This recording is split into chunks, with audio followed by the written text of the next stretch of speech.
Bonjour à tous. Voilà, donc on va enchaîner avec ce dernier cours de cette première partie, qui est la segmentation d'images. Donc après la séance prochaine, Inch'Allah, on va aborder la deuxième partie de ce cours-là, qui est l'analyse de la vidéo. Mais justement, pour se situer, par rapport à l'analyse de l'image, donc ce qu'on a vu jusqu'à présent, c'est normalement on a vu la première étape de l'analyse d'image, qui est en fait la préparation de données, ou bien la préparation d'images. Nous sommes dans le contexte d'image. Et donc l'objectif, en fait, c'est d'augmenter, de rehausser la qualité des images. D'accord. Bon, on avait pas mal d'outils, comme l'égalisation de l'histogramme, donc manipuler donc en général donc l'histogramme, augmenter le contraste, le débruitage. On a fait donc les filtres de convolution, surtout les filtres passe-bas pour faire le débruitage, etc., etc. Tout ça, ça permet en fait donc ce sont des outils pour préparer les données, c'est-à-dire pour préparer la qualité des images. D'accord. Par suite, la deuxième étape, et c'est ça l'objectif du cours d'aujourd'hui, c'est la segmentation d'image. En fait, on va segmenter l'image. Donc, en supposant que on a l'image maintenant de bonne qualité, on va segmenter cette image en plusieurs régions d'intérêt. Voilà. Donc, c'est ça l'objectif du cours d'aujourd'hui. Comme troisième étape, c'est la reconnaissance d'objets, c'est-à-dire les objets qu'on a isolés dans la partie de segmentation d'image, on va reconnaître leur sémantique, c'est-à-dire le sens. C'est-à-dire, ça c'est la région numéro 1, par exemple, ça c'est le foie, le cœur, etc., etc. Donc là, normalement, on devrait identifier et reconnaître la forme et normalement l'objet en question. Donc, c'est ça, donc les étapes en fait de l'analyse de l'image. Donc, je répète, donc on commence avec la préparation des données, avec les outils qu'on a vus. Après, donc, on va voir aujourd'hui la segmentation d'image. Voilà, donc on va s'arrêter là par rapport à la première partie, parce que cette partie de reconnaissance d'objets, normalement, elle est commune par rapport donc aux deux informations, que ce soit l'information d'image et l'information de vidéo. C'est pour cela que je vais la garder pour la fin de ce cours-là. Voilà, donc là, pour la première partie, on va s'arrêter par rapport à la segmentation d'image que nous allons aborder cette séance. En fait, grosso modo, la segmentation, c'est quoi? Donc, la segmentation, en anglais, segmentation. Donc, ça consiste en fait à partitionner une image. Donc, on va l'appeler une image F, en sous-régions homogènes. C'est-à-dire, on a des sous-régions RI, suivant un critère Q, qu'on appelle un critère d'homogénéité. Un critère d'homogénéité, on va voir donc le critère d'homogénéité. L'essentiel, c'est que on va finalement on va avoir des sous-régions RI. Voilà, donc les régions, donc c'est ça, la première région, la deuxième, troisième, etc. Donc des régions, on va segmenter l'image F, l'image originale, sous forme d'un ensemble des régions RI, suivant un critère d'homogénéité. Voilà. Supposons que on a donc une image, donc là, l'objectif c'est de pouvoir isoler et dire, voilà, ça c'est une région, d'accord, ça c'est une autre région, d'accord, ça c'est une troisième région, et ainsi de suite. D'accord, donc c'est ça, grosso modo, c'est ça l'objectif de la segmentation. Bon, en fin de compte, on aura donc une image de même taille que l'image originale, dans laquelle on va y avoir des régions RI. Voilà.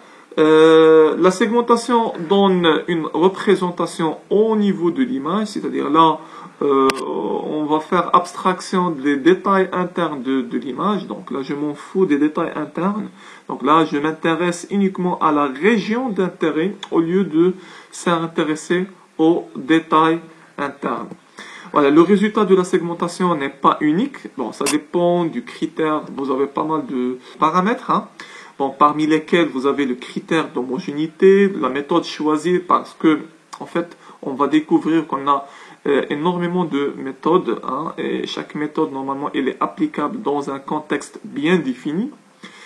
L'initialisation, les paramètres d'initialisation, etc., etc. Donc là, le résultat de la segmentation n'est pas tout le temps unique.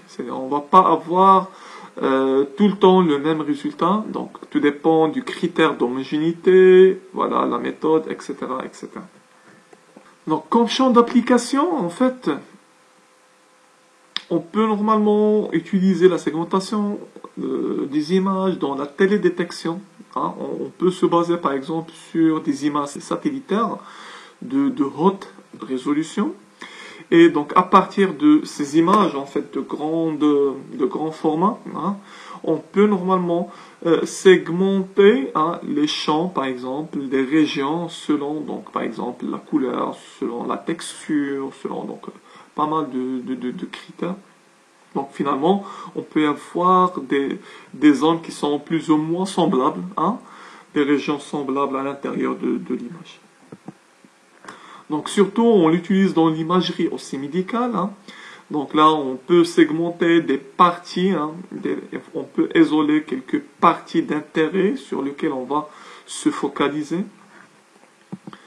On peut l'utiliser aussi dans le cadre des vidéos. Hein. On peut isoler par exemple une couleur, hein, par rapport à d'autres couleurs. Par exemple ici pour changer l'arrière-plan de la vidéo. En fait, on peut choisir par exemple d'isoler une couleur par rapport à d'autres couleurs et les remplacer par un autre arrière-plan. Alors en général, donc là, on utilise donc soit le 4 voisinage, le pixel central avec les 4 pixels adjacents, ou bien les 8 voisinages. Donc là, on va normalement se baser sur les 8 voisins du pixel. Voilà, donc déjà quelques notions fondamentales à connaître avant d'aborder le cours de la segmentation d'images. En fait, les composants connexes.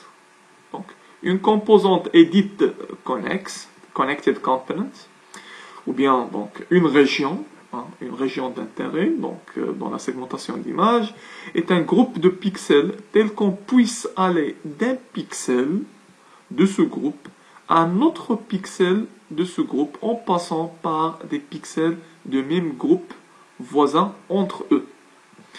Voilà, donc je vais donner un exemple. Donc, supposons que on a en fait cette image, d'accord. Donc, visiblement, on a ici donc une région ici noire, une autre région donc grise. En fait, pour dire que ça c'est une région, d'accord. Donc là, la couleur noire avec cette couleur là. Donc là, si je peux par exemple, à partir de ce pixel là, hein, en appliquant en fait normalement soit le 4 voisinage, soit le 8 voisinage, donc en appliquant normalement ces voisinages, je peux aller de ce pixel là vers l'autre pixel. Voilà. Donc si je prends par exemple, si je prends le 4 voisinage, hein, donc là, si j'applique normalement le 4 voisinage sur ce pixel là, donc est-ce que je peux aller vers ce pixel là? Donc là, si je l'applique, donc on a les 4 pixels voisins. Donc en fait, on remarque qu'on ne peut pas aller de ce pixel là vers ce pixel là. Voilà. Donc là, la même chose pour ce pixel là. Donc là, je ne peux pas aller de ce pixel là, donc de cette région là, vers cette région là. Donc là, je disais que ça c'est une région, hein, et ça c'est une autre région connexe. Donc on a en fait ici deux régions connexes. La même chose ici. Donc là, de ce pixel là, en appliquant les 4 voisinages, je ne peux pas aller vers cette région là. Du coup là, je disais que ça, on va isoler cette région là comme étant une composante qui est connexe par rapport donc à cette région là qui est encore une autre composante connexe. Voilà, donc là finalement on va obtenir donc 5 composantes connexes. Donc là vous remarquez bien que cette région là elle est isolée par rapport à cette région-là, même s'il porte la même couleur. Mais donc là, vous connaissez désormais que là, pour dire que ça, c'est une région connexe, je devrais, en appliquant donc là les voisinages, je devrais aller de cette région-là vers l'autre région. Maintenant, si j'applique oui voisinage, donc là, on remarque bien que si je vais partir par exemple de ce pixel-là, si normalement je vais poser donc le oui voisinage, donc là, en fait, je vais trouver que je peux aller vers ce pixel-là. Pareil pour ce pixel-là, je peux normalement aller vers ce pixel-là. Voilà, donc là, les oui voisinages, c'est ça. Donc là, j'ai la possibilité d'aller vers ce pixel-là. Et du coup, là, j'aurai, en fait, ça, ça va devenir une seule composante connexe. Donc là, les deux régions vont devenir deux composantes, en fait, connexes. Mais pour ces deux régions-là, donc, vous voyez, donc là, c'est impossible, parce que là, je ne peux pas aller de cette région-là vers cette région-là. Donc là, normalement, en fait, j'aurai finalement quatre composantes connexes si j'applique les oui voisinages. Donc là, vous voyez bien que ça devient en fait une seule composante connexe. Voilà. On peut normalement schématiser, si vous voulez, on peut schématiser la segmentation sous forme d'un graphe. D'accord? Donc là, ici, je pars de la région bleue, le nœud bleu, vers, donc là, je prends en fait ce qui est directement adjacent avec cette région-là, les composantes connexes adjacentes à cette composante connexe qui est bleue. En fait, on voit que normalement, elle est adjacente avec la composante orange, rouge et en fait est verte. Voilà, donc là on fait des arrêts. On voit bien que le rouge elle est adjacent avec le bleu et le vert. D'accord? Le vert avec le violet et l'orange. Et donc comme ça, donc là on peut établir donc un graphe. Et donc là on aura besoin donc de ces notions là dans le cours.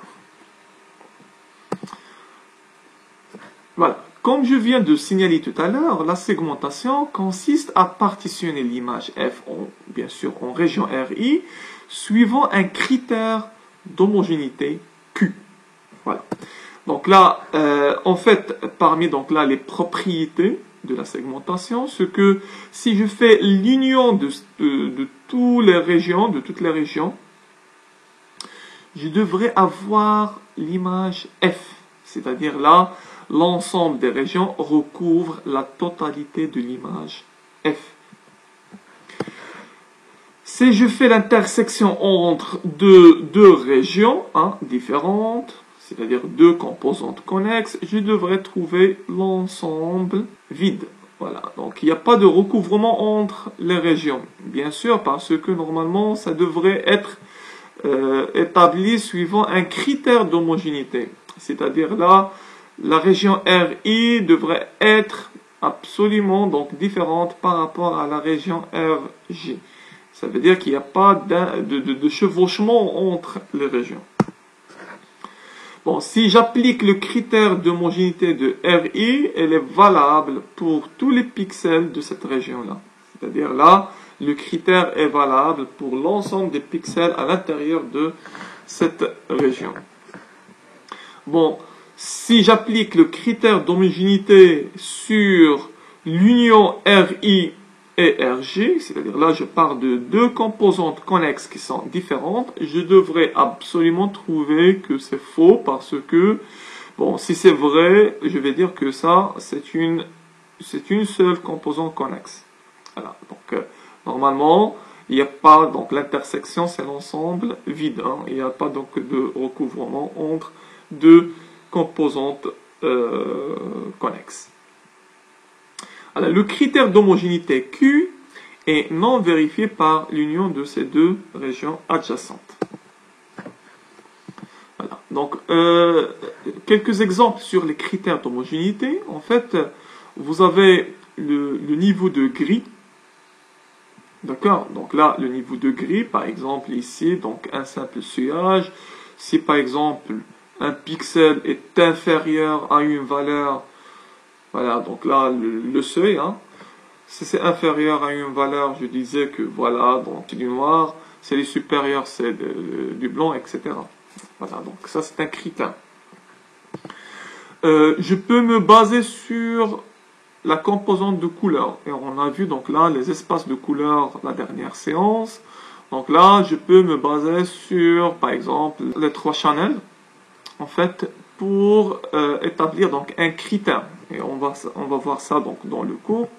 Donc là, je peux me baser sur le contour. Si vous avez donc là, on peut se baser sur le contour des objets comme critère d'homogénéité. C'est-à-dire là, il faut que l'objet ait donc un contour pour dire que normalement c'est une région. Je peux me baser aussi sur la texture. Attention, donc la texture c'est pas le contour. D'accord? La texture c'est un motif. Hein. Donc par exemple ici l'animal du zèbre. Donc, elle a une texture. Donc, ça, c'est un motif. Donc, là, je peux me baser sur le motif. C'est-à-dire, là, je vais sélectionner uniquement les objets qui possèdent, donc là, un motif, une texture bien définie. Donc, ça, ce sont des exemples, des critères d'homogénéité qu'on peut utiliser hein, pour faire la segmentation des images. Comme je disais, donc... dans le début du cours, donc on a plusieurs méthodes pour faire la segmentation. Donc là, on a des méthodes qui sont basées sur l'histogramme, d'autres méthodes qui sont basées sur le machine learning, la classification, d'autres méthodes qui sont basées sur les régions, c'est-à-dire normalement on va prendre en considération les composantes spatiales. Vous avez donc normalement vous avez d'autres approches hein, comme la ligne de partage des eaux, watershed. Vous avez quelques méthodes qui sont basées sur un modèle mathématique, etc. Voilà, donc on va essayer de, grosso modo, de donner une idée générale sur l'ensemble des méthodes de segmentation dans ce cours. Et bien sûr, on va démarrer avec la méthode ou bien les méthodes qui sont basées sur l'histogramme, donc le seuillage. En fait, comme je viens de dire tout à l'heure, si je vais partir d'une image niveau de gris, hein, je peux établir un critère d'homogénéité en faisant donc un seuillage, c'est-à-dire on va choisir un seuil, taux, T par exemple. Donc si c'est supérieur à T, donc là je vais l'affecter 1, si c'est inférieur à T, je vais l'affecter 0. Et donc là, le choix du seuil T, donc ça reste toujours un problème en traitement d'image. Voilà, donc si je modifie, par exemple, si je prends ça, c'est l'image initiale, image donc niveau de gris, hein, et donc si je prends par exemple le seuil 150, donc j'aurai ce résultat-là. Si je change le seuil, par exemple à 70, j'aurai un autre résultat. C'est-à-dire là, le choix du seuil, vraiment, c'est pertinent. Ça change complètement la segmentation. Donc ici, la segmentation, on a une segmentation binaire. Ça veut dire que soit on a, je peux dire par exemple, l'arrière-plan, hein, soit le premier plan. Donc ça, c'est une segmentation, on appelle une segmentation binaire, qui est à base d'un seuil. D'accord? Donc là, le choix du seuil, donc généralement, on fait recours à l'histogramme de l'image. Et ça, on a vu ça dans le cours de l'histogramme. C'est-à-dire là, on peut séparer par rapport à deux modalités différentes, deux pics. Hein. Donc là, on peut choisir donc un seuil entre deux pics, par exemple, pour avoir un résultat donc beaucoup plus pertinent. Maintenant, si vous avez donc une image couleur, voilà, si vous avez une image couleur, mais donc là, plus spécifiquement, si vous avez par exemple une image dans laquelle vous avez des objets qui portent des couleurs en fait distinctes et uniformes. D'accord? C'est-à-dire là, vous avez pratiquement une couleur uniforme pour ces objets-là. D'accord? Et distincte par rapport aux autres objets qui présentent d'autres couleurs, hein, distinctes et uniformes aussi. D'accord? Dans ce cas-là, donc, vous allez trouver, si vous allez dresser l'histogramme, hein, des couleurs, vous allez trouver qu'ils vont présenter des pics, hein, parce que, en fait, vous avez pratiquement des couleurs qui sont uniformes. Et en fait, vous auriez donc des cumuls, donc à un certain moment là où vous avez la couleur, en fait, bien visible.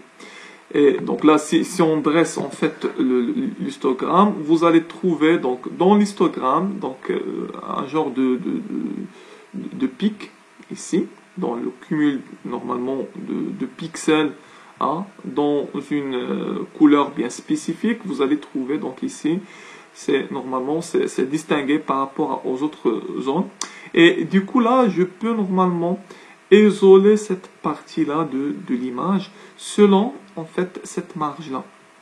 C'est-à-dire là, je prends en fait les pixels, hein, je reviens, je fais la rétro-projection sur l'image originale, et là, je prends cette bande-là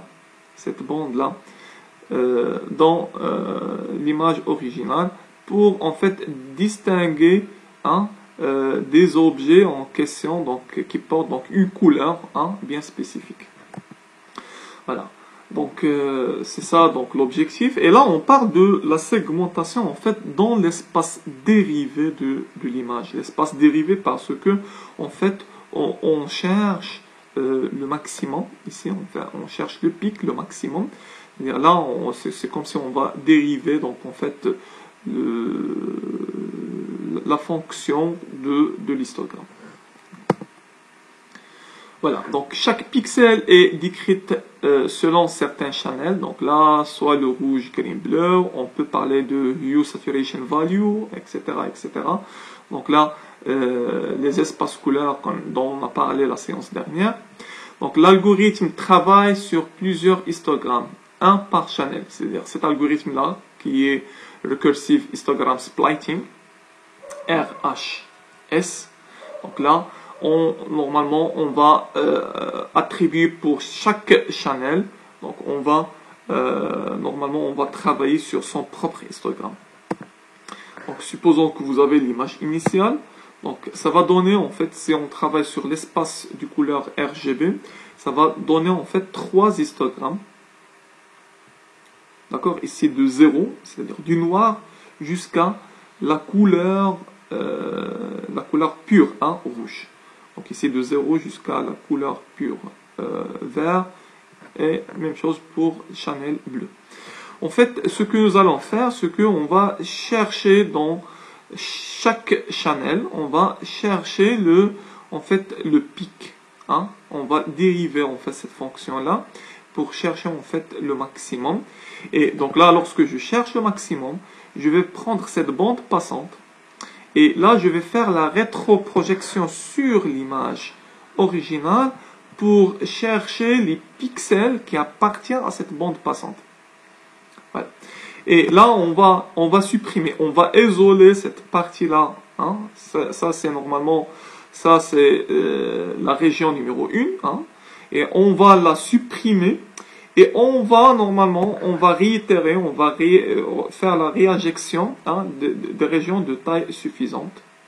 D'accord? On va faire la réinjection et on va refaire la procédure une autre fois. D'accord? Et donc là, comme ça, on peut isoler, hein, des parties de l'image couleur. Mais s'il vous plaît, là je précise, on parle d'un cas spécifique, c'est-à-dire vous avez des couleurs qui sont uniformes, d'accord, et bien distinctes par rapport aux autres objets, d'accord. Sinon, donc l'algorithme ne va pas marcher. Voilà. Donc ça, c'est normalement ça, c'est un algorithme qu'on peut appliquer, hein, en se basant sur les histogrammes normalement de l'image. Et chaque histogramme, on va chercher dedans son pic et faire la rétroprojection sur l'image originale pour extraire en fait l'information, hein, suivant la bande passante de ce pic. Je passe aux deuxième catégorie des méthodes. Ce sont des méthodes qui sont basées sur, en fait, sur le machine learning. Et spécifiquement ici, on va parler de la classification. Et plus spécifiquement, on va parler de la classification, en fait, non supervisée. Dans la deuxième partie du cours, normalement de la vidéo, on va parler donc d'un autre cas de figure de la classification supervisée, l'algorithme GNN. On va en parler plus tard. Et donc là, cette séance, on va se focaliser sur des méthodes de classification, en fait, non supervisées, ou ce qu'on appelle le clustering. Clustering ou bien le regroupement. Voilà. On va parler, en fait, on va parler de ces méthodes de classification. Et donc, la question maintenant qui se pose, bon, si vous avez donc une image couleur, c'est-à-dire une image multibande, dont les couleurs n'est pas distincte ou uniforme, c'est-à-dire c'est normalement c'est l'inverse de la situation de l'algorithme RHS dont on a parlé tout à l'heure. Voilà, et ça c'est normalement c'est le cas de figure qu'on peut le trouver dans les applications réelles. Par exemple, vous avez une image RGB qui contient des couleurs plus ou moins proches. Je donne un exemple. Donc ici, vous voyez, donc cette zone-là, c'est une zone bleue, par exemple. Mais vous avez ici la couleur bleue, qui est proche à cette couleur-là, même si normalement c'est distinct, mais donc, normalement ils sont proches. Vous avez ici couleur rouge, hein, voilà, donc là, ils sont proches. Hein. Donc ici, couleur orange. Donc là, vous voyez que vous n'avez pas des couleurs qui sont uniformes. Donc voilà. Donc ça, normalement, ça c'est le cas de figure qu'on le retrouve assez souvent dans un contexte réel. Donc ça c'est la question normalement qu'on devrait normalement la poser par rapport à l'algorithme qu'on a vu tout à l'heure, l'algorithme RSH. En fait, normalement, je ne peux pas l'appliquer dans ce contexte-là. Voilà. Assez souvent, on fait recours à ces méthodes de classification dans ces genres de problèmes. Voilà, donc l'utilisation des histogrammes, donc c'est quasiment impossible. Voilà, ça va pas donner de bons résultats. Donc, on va voir donc une technique basée sur le clustering. Un pixel est maintenant représenté par un vecteur de valeur dans l'espace RGB. Voilà. Si je prends chaque pixel d'une image, normalement derrière c'est un vecteur dans lequel on présente au moins 3 composantes. D'accord? Le rouge, le vert et le bleu. Au moins 3 composantes. Voilà. Donc là, ce que nous allons faire, c'est que on va prendre, chaque pixel va donner donc un point dans l'espace cartésien RGB. Voilà. Et donc, généralement, ce que nous cherchons à travers la classification non supervisée, c'est de pouvoir faire des regroupements, bien sûr selon un critère d'homogénéité, voilà, de faire donc des regroupements et avoir des groupes à la fin, avoir un cluster à la fin. Donc voilà, donc c'est ça en fait l'objectif. Voilà, vous avez donc pas mal d'algorithmes de classification non supervisés. Donc là, l'algorithme de K-moyenne, ce qu'on appelle le K-means, vous avez le mean-shift, vous avez d'autres algorithmes. Bien, donc cette séance, on va se focaliser sur l'algorithme de K-moyenne, ou ce qu'on appelle le K-means. Voilà, l'algorithme de K-moyenne ou bien K-means, donc c'est populaire, normalement c'est reconnu par ce nom de K-means. Donc c'est une méthode itérative qui affecte chaque point de l'espace RGB hein, à l'un des K-groupes. Donc d'où vient le nom de K-means. Donc vous avez K-groupes. Donc les groupes, ce sont les clusters. D'accord? Donc K ici, en fait, c'est un paramètre à choisir. C'est-à-dire là, je vais dire combien de groupes vous auriez à la fin. Est-ce que vous voulez par exemple 3 groupes, 4 groupes? Et donc chaque groupe va donner une zone. En fait, vous auriez finalement, donc vous allez segmenter votre image, vous auriez finalement combien de zones hein, que vous voulez avoir à la fin. Voilà, donc ça c'est parmi en fait les inconvénients de cet algorithme, c'est ce que il faut préciser le cas. Quoique maintenant, récemment, donc il y a des algorithmes améliorés de k-means qui automatisent le choix de ce paramètre-là, qui est le paramètre k. En fait, l'algorithme c'est ça. Donc on va faire le parti. Normalement, on va choisir donc normalement ce nombre k. D'accord? Et on va normalement attribuer normalement ce cas-là d'une manière aléatoire. C'est-à-dire on va prendre k points distribués d'une manière aléatoire. Et par suite, on va calculer donc centroïde de chacun des groupes. Donc on va répéter donc tant que les centroïdes varient, c'est-à-dire tant que parce que ça c'est un algorithme qui est itératif. Donc tant que ça converge pas, tant que normalement les centroïdes bouge, en fait, on va répéter l'algorithme. Donc, pour chaque point, on va calculer les distances du point à tous les centroïdes et on va affecter le point donc au groupe le plus proche. Et on va recalculer le centroïde. Donc là, on va s'arrêter lorsque les centroïdes ne changent pas, ça reste intact. Ok? Un exemple concret, donc là, supposons que je vais prendre un cas de figure réel, par exemple, je vais prendre le RGB, je vais prendre, par exemple, deux Chanel, le rouge et le bleu, le rouge et le vert. On peut travailler sur les espaces, par exemple, Y, CBCR, par exemple. Donc là, on va garder, donc on va travailler sur les deux composantes de chrominance, CB et CR. On peut travailler sur l'espace Y, UV, et on va travailler uniquement sur le U et le V par exemple. L'essentiel c'est qu'on a un nuage de points en 2D. Voilà. Ce que nous allons avoir à la fin, c'est en fait on veut partitionner ces nuages-là en deux groupes. Donc intuitivement, donc là vous pouvez voir visiblement que ça c'est un groupe et ça c'est un groupe. Donc pour l'ordinateur, comment on va automatiser ça?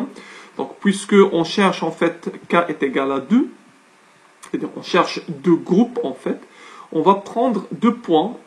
Qu'on va les mettre d'une manière aléatoire. Voilà, on va prendre deux points, ça c'est le point rouge, ça c'est le point vert.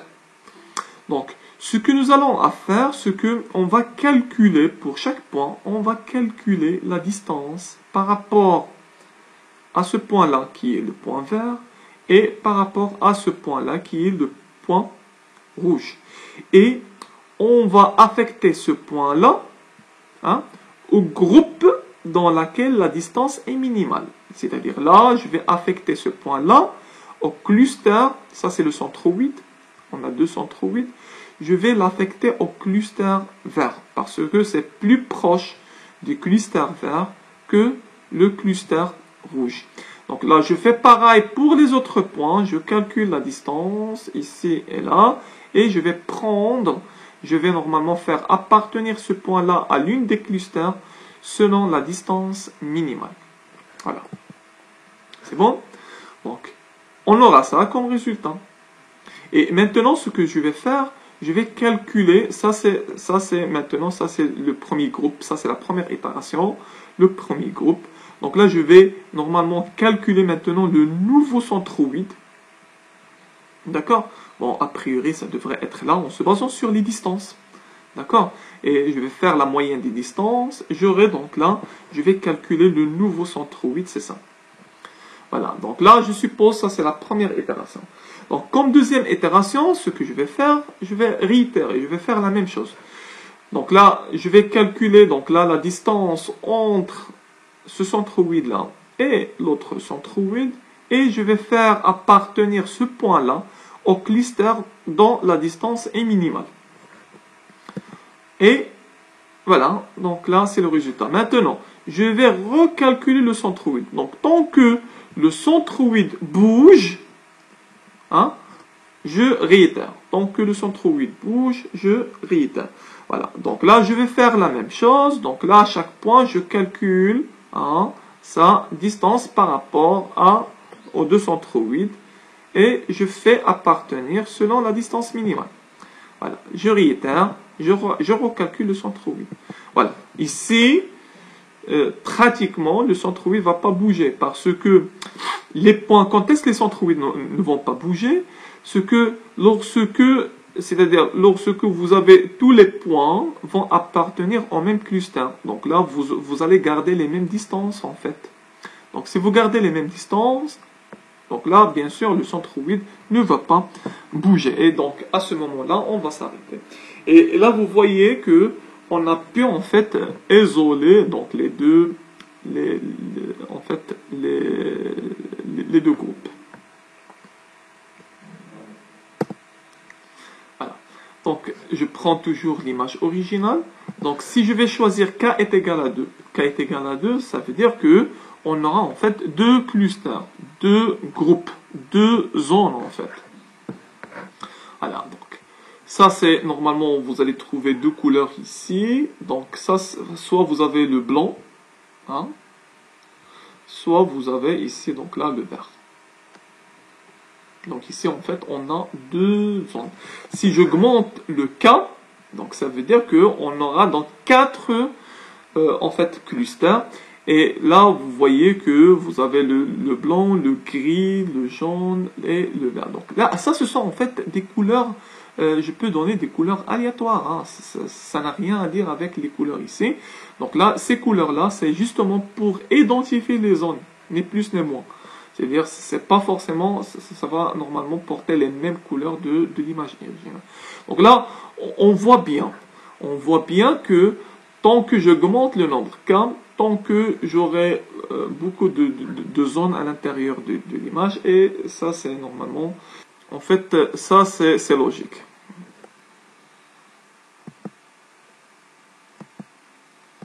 Bon, voilà, donc parmi donc les avantages de l'algorithme de K-means, vous avez donc normalement c'est une méthode qui est simple, facile à implémenter. Normalement c'est une méthode généralement rapide, surtout là je parle des images en fait de petite taille. Mais donc là comme inconvénient, donc ça nécessite de connaître le nombre de classes, d'accord, le nombre de classes K. Et ça, c'est une tendance maintenant dans la recherche, c'est comment automatiser le choix de cas selon le contenu de l'image. Elle est sensible aux minima locaux. Donc là, si vous avez normalement le choix des centroïdes normalement aléatoires au départ, si ça tombe au hasard dans un minima local, ça va pas varier et normalement, ça va affecter en fait le résultat final. Elle peut être lente, surtout lorsque vous avez des images de grande dimension, c'est-à-dire vous avez vraiment beaucoup de points, un grand nuage de points. Donc normalement ça augmente la complexité de l'algorithme. Elle est sensible aux valeurs aberrantes. Bon, supposons que vous avez une valeur qui est aberrante, en fait normalement cette valeur-là devrait appartenir à l'une des classes, alors qu'en fait c'est une valeur qui devrait être aberrante, c'est-à-dire qui ne devrait appartenir à aucune de ces classes. Voilà, maintenant on va parler du troisième catégorie. Ce sont des méthodes qui sont basées sur les régions. Et on va voir deux algorithmes, l'algorithme de croissance de régions et l'algorithme de décomposition et fusion. Voilà, la limite fondamentale des méthodes de sciage et même les méthodes en fait dont on a parlé tout à l'heure de classification non supervisée, en fait, il ne prend pas en compte l'information de voisinage. Donc là, on prend en considération uniquement de l'intensité, et donc on ignore les voisins de ce pixel-là. L'avantage des méthodes qu'on va voir tout à l'heure, on va parler des méthodes qui sont basées sur les régions, est de pouvoir agréger des pixels qui sont spatialement proches aux pixels en question et ayant des intensités en fait similaires. Voilà, on va parler normalement de l'algorithme de croissance de région et l'algorithme de décomposition et fusion. Voilà, l'algorithme de croissance de région, en anglais Region Growing, le principe, c'est-à-dire là, ici, on va partir d'un pixel, en fait, on va l'appeler donc germe. D'accord?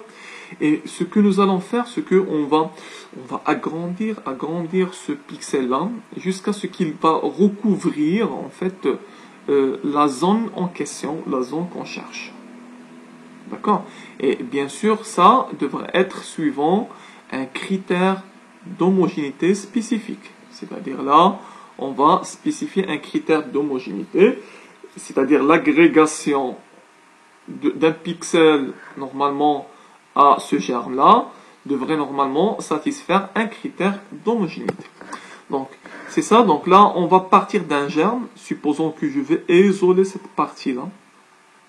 Hein, je vois que par exemple, si je prends par exemple le critère d'homogénéité, c'est la couleur. En fait, je vois que cette partie-là présente la même couleur.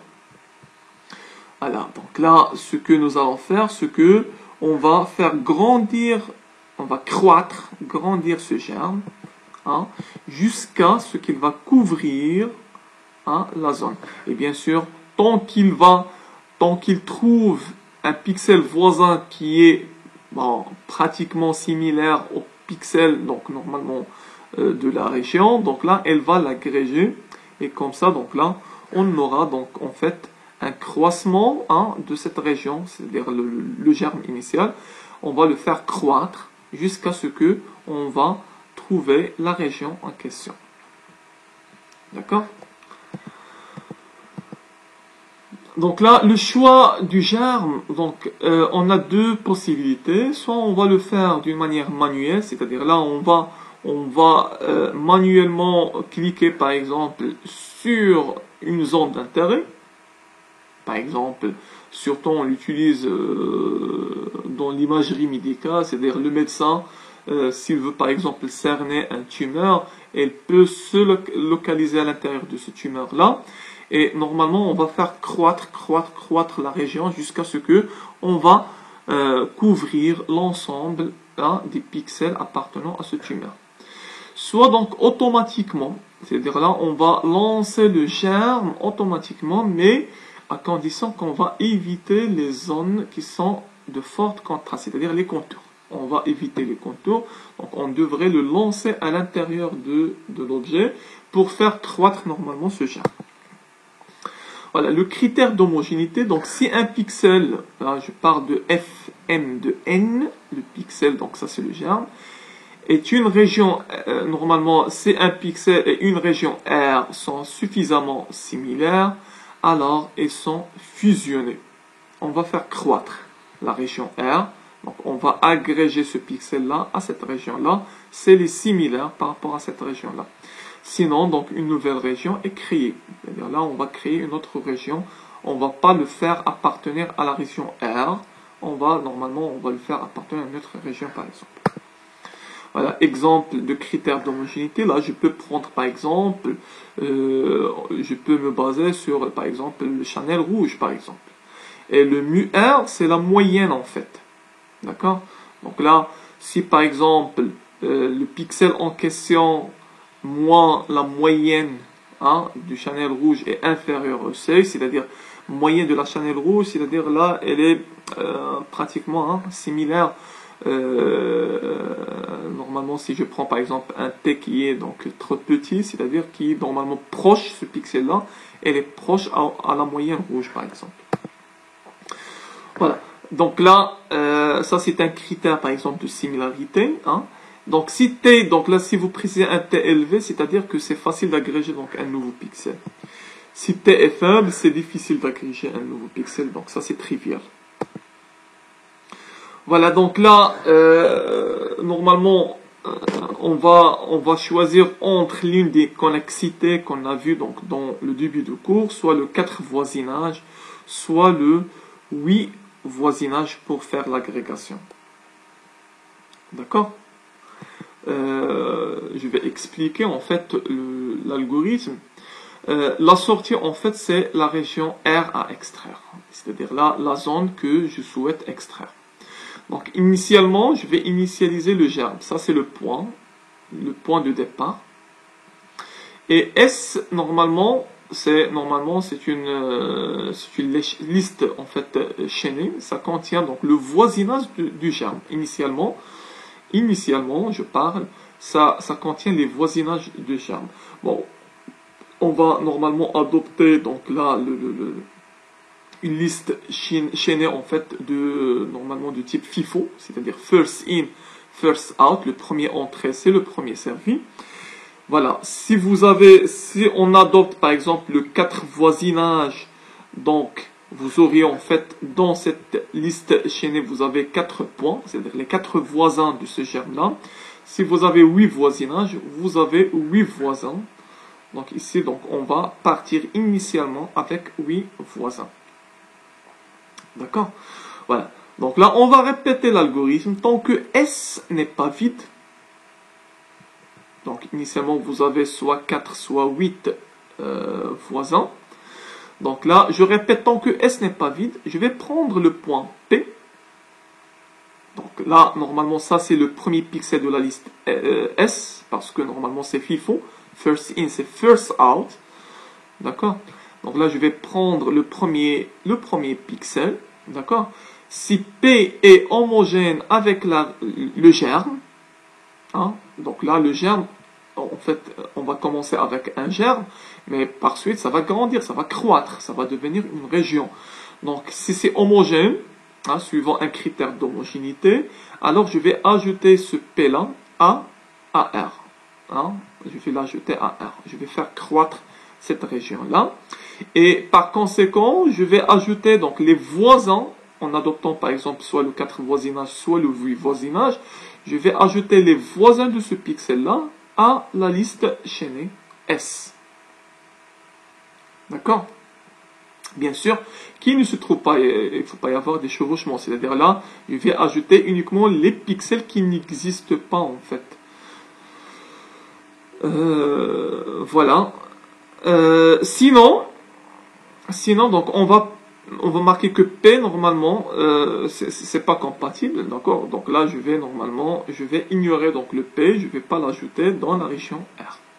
Donc là je vais ajouter uniquement les pixels qui sont homogènes avec la région R.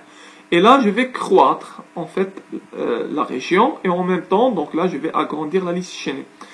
D'accord? Donc là, tant que normalement la liste n'est pas vide, parce qu'à chaque fois je vais normalement, je vais prendre le point, je vais le supprimer normalement, le point P, je vais le supprimer de S et je vais le marquer soit dans la région, soit que je vais le marquer incompatible.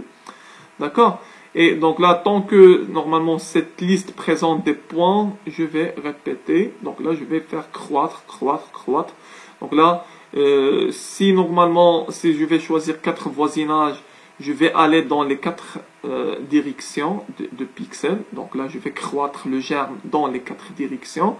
Si je vais adopter le 8 voisinage, je vais croître dans les 8 directions normalement de chaque pixel. Voilà, donc c'est ça l'algorithme. Finalement, donc là, on peut normalement marquer des zones selon, donc bien sûr, un critère d'homogénéité. Et là, vous remarquez bien que même si vous avez des couleurs qui sont pratiquement proches dans d'autres zones éloignées, on ne va pas les prendre en considération parce que là, on prend en considération les voisins de chaque pixel. Donc, si vous avez une discontinuité dans une zone là, on ne va pas y aller dans l'autre zone.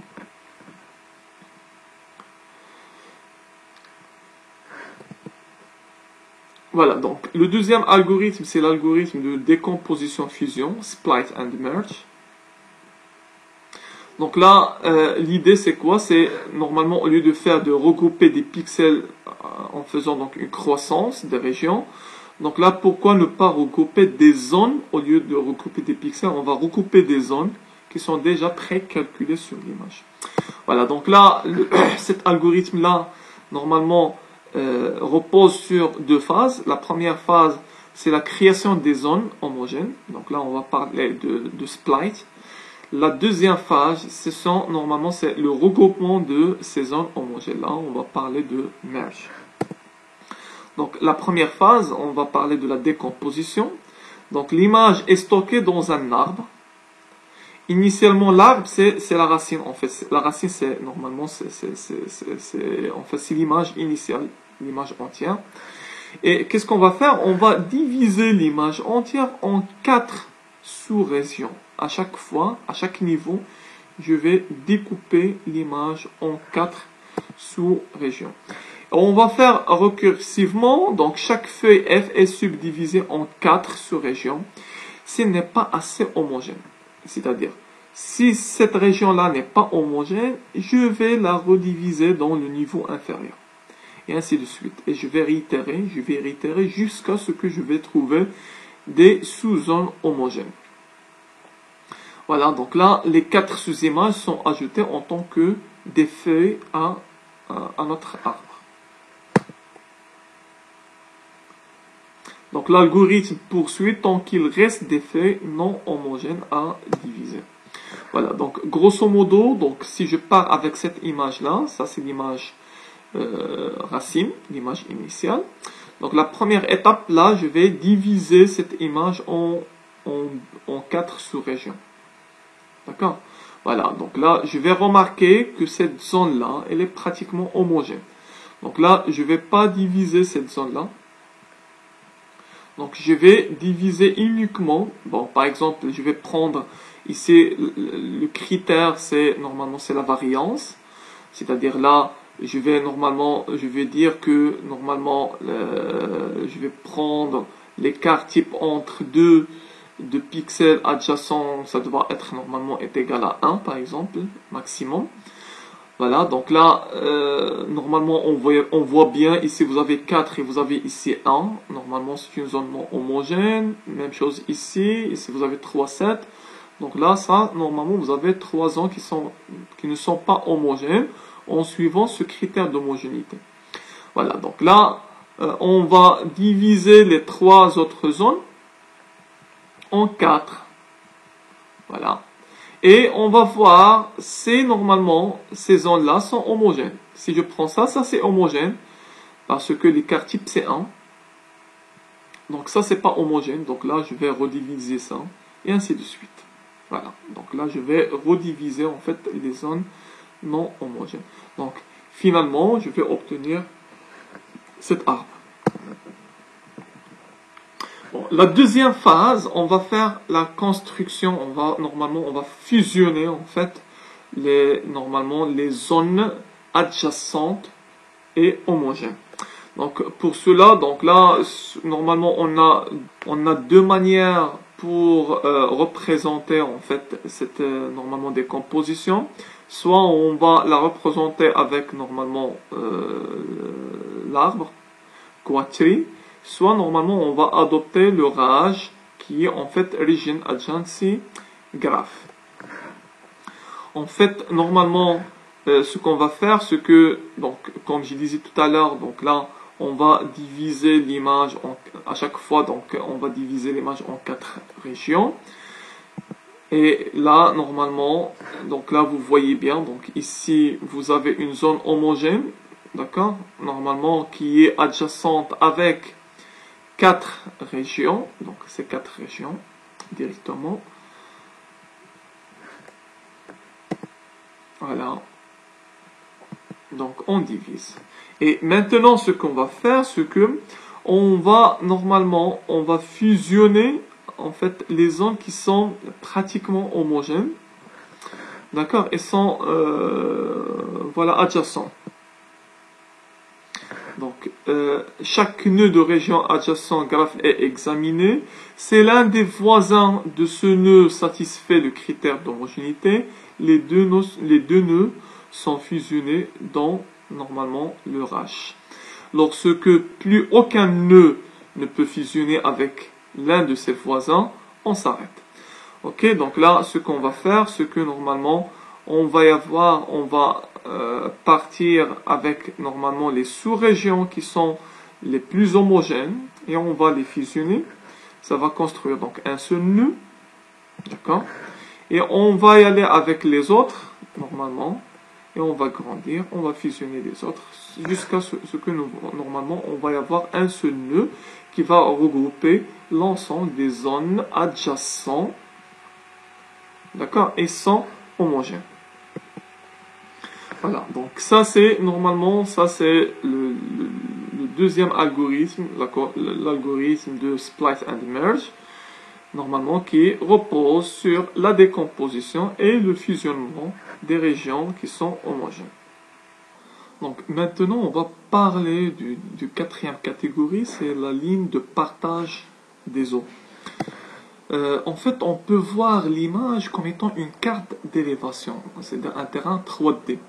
Voilà, si je prends l'image, donc là ici vous avez le X et vous avez le Y, ça ce sont les coordonnées des pixels, et vous avez donc une intensité, et normalement on peut créer en fait selon l'intensité, donc là on peut créer normalement une carte d'élévation 3D.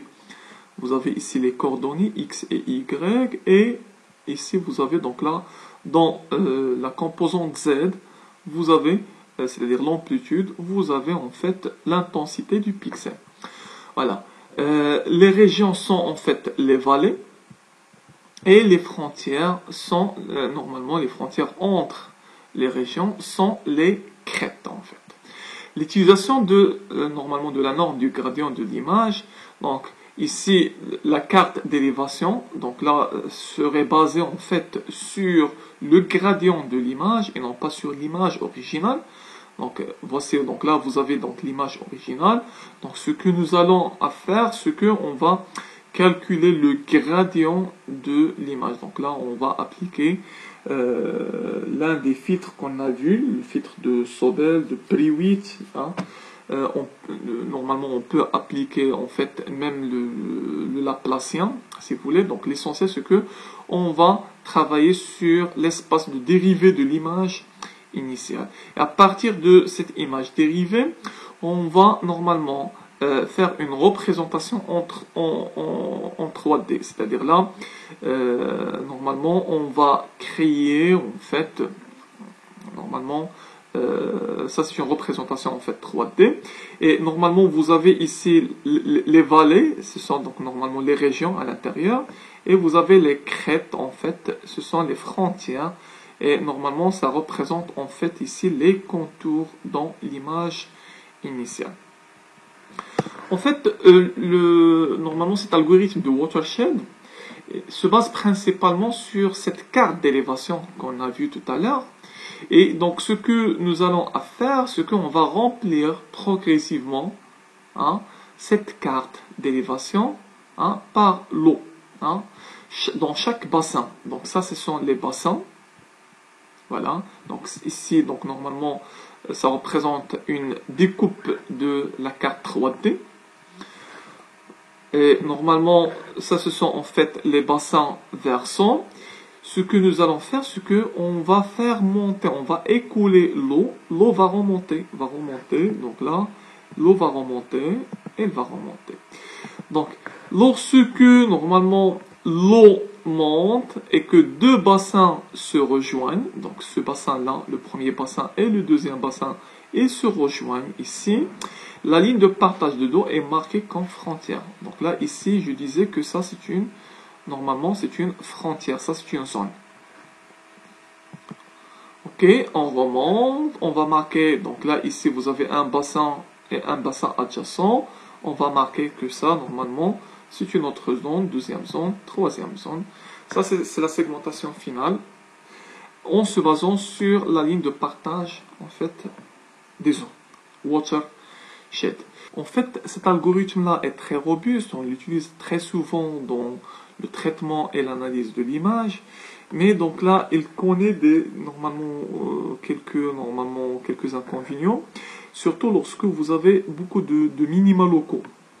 C'est-à-dire un minima local, ça représente en fait un bassin. C'est-à-dire, si vous avez plusieurs bassins, si vous avez une image bruitée, ce que vous allez trouver beaucoup de minima locaux et par conséquent, vous allez trouver beaucoup de bassins.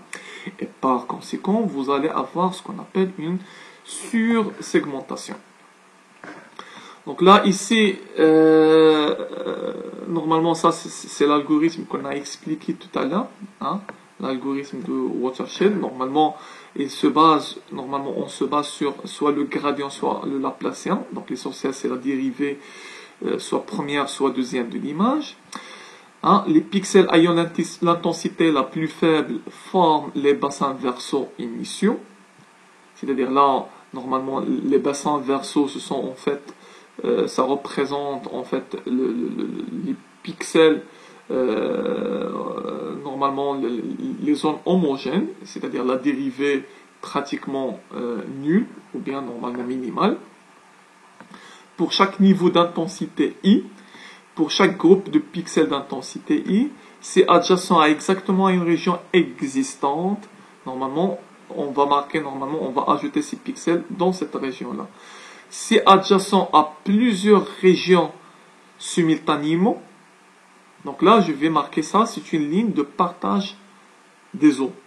Sinon, on commence une nouvelle région. Donc ça, c'est normalement, c'est ça l'algorithme de Watershed.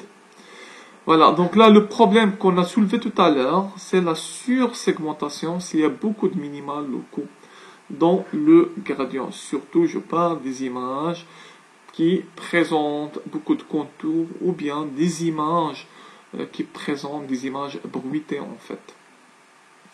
Donc là, ici, on remarque qu'il y a donc là beaucoup normalement de minima locaux, d'accord, à l'intérieur, et par conséquent, donc on aura donc une sursegmentation si j'applique le Watershed. Donc parmi les solutions, c'est que on devrait lisser le gradient avant d'appliquer l'algorithme.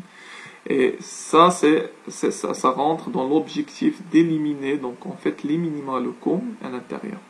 Choisir manuellement des bassins versants avec des marqueurs. C'est-à-dire là, au lieu de laisser le choix automatique des bassins versaux, donc là je peux choisir par exemple, je peux mettre des marqueurs à l'intérieur des zones normalement à segmenter. Et là on peut normalement fusionner donc les minima locaux. Tout ça, ça permet en fait de surpasser le problème de sursegmentation et finalement on aura donc un résultat satisfaisant en appliquant le Watershed. Le dernier donc algorithme que nous allons voir cette séance, ce sont les méthodes qui sont basées sur des modèles mathématiques en fait. Donc on va parler en fait du contour actif. Le contour actif, vous allez le trouver normalement dans la littérature sous le nom de snakes. En fait, le principe, c'est que à partir d'un contour initial proche de l'objet, donc là, on va créer un contour en se basant sur un certain nombre de points, d'accord, qui entourent un objet donc, que je veux segmenter. Hein.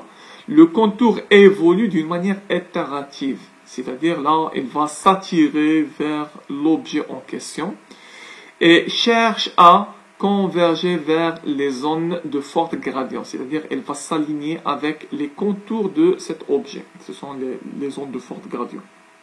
Oui, les contours. Sous certaines contraintes, et donc là, ces contraintes-là, ce sont des contraintes qui vont établir des équations sur lesquelles on va se baser pour faire attirer le contour vers l'objet en question.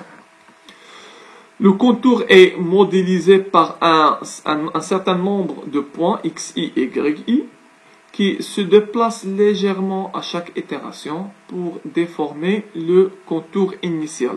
D'accord ? Donc, généralement, on a donc un contour qui est formé par un certain nombre de points. Et ces points-là, ils vont s'attirer au fil de temps, après chaque itération, vers l'objet en question. Le contour cherche à minimiser une énergie, donc ou bien ce qu'on appelle une fonction coût, qui mesure la qualité de la segmentation. D'accord ? Donc généralement on utilise donc une énergie totale qui normalement qui se base sur une énergie interne et une énergie externe.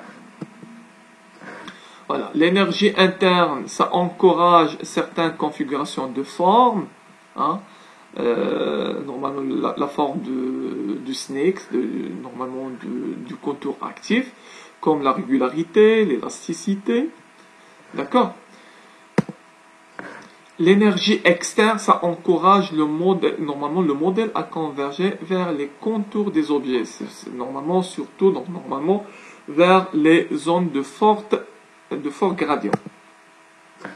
Voilà. L'objectif, c'est de calculer les forces à appliquer à chaque point F, c'est-à-dire à chaque point normalement du contour de contrôle, de telle sorte à ce que l'énergie soit minimisée. Donc F, c'est le gradient de E, c'est-à-dire on va minimiser cette énergie ou bien cette fonction coût, c'est-à-dire on va calculer la dérivée de cette énergie-là qui devrait être égale à 0. Ok, donc vous allez chercher f de x, c'est la dérivée de l'énergie par rapport à x, et f de y, c'est la dérivée par rapport à y. Sachant que le contour ou bien le snake, elle est formé par des points de coordonnées x et y. Voilà. Grosso modo, c'est ça, donc la simulation. Donc ça, c'est l'objet qu'on souhaite segmenter. Et donc là, généralement, donc on part d'un snake qui présente un certain nombre de points, en fait, qui va entourer en fait l'objet en question. Et après chaque itération, on voit bien que les points normalement tendent à s'aligner vers les contours de l'objet en fait. Bien sûr, le choix le nombre de ces points-là est important. Donc là, vous voyez bien que en fait, si on augmente le nombre des points là, on peut aller jusqu'à donc l'intérieur de l'objet. Voilà. Donc là, quelques exemples sur des énergies internes qu'on peut utiliser, l'énergie interne.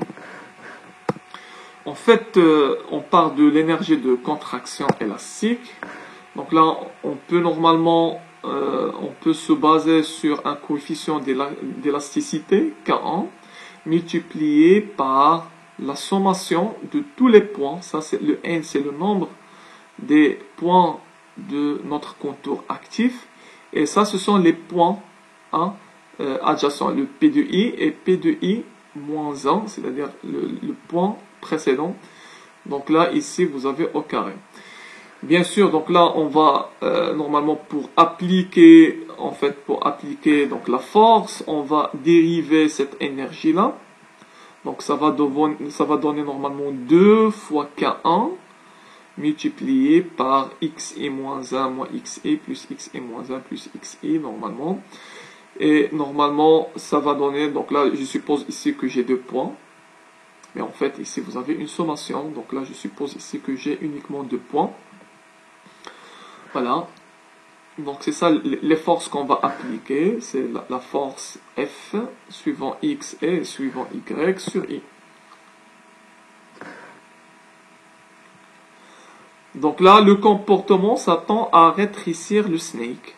Donc tout en maintenant une répartition homogène des espaces entre les points de contrôle. Donc là, les points de contrôle, ce sont les points de snake.